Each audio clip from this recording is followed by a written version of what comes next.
explain to everyone out here what Jesus stood for, and especially the qualities of love, how to love your neighbor even if they don't agree with you. So what is your name again? Talise. Talise, that's a beautiful question. I'm glad you came up to ask it. So John 8, if I'm drawing from memory correctly, best embodies both Christ's mercy and love, but also his commitment to truth.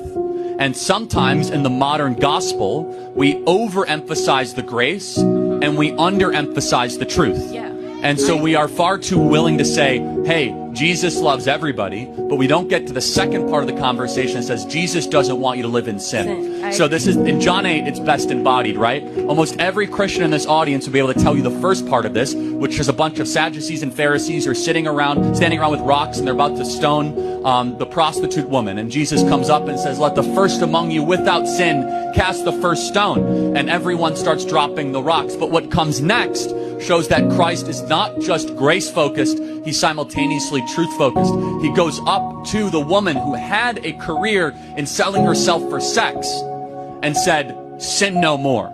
Now, imagine today how much trouble you would get in if you would go up to somebody and say, stop sinning. Oh, you're being too judgmental. No, you're actually being Christ-like. So Jesus stood. He was 100% grace and truth. And that tension is very hard in a modern world because we want to overemphasize grace when in reality Christ loves us too much to have us continue to live in sin. He wants us to try to elevate our actions to glorify God in all that we do.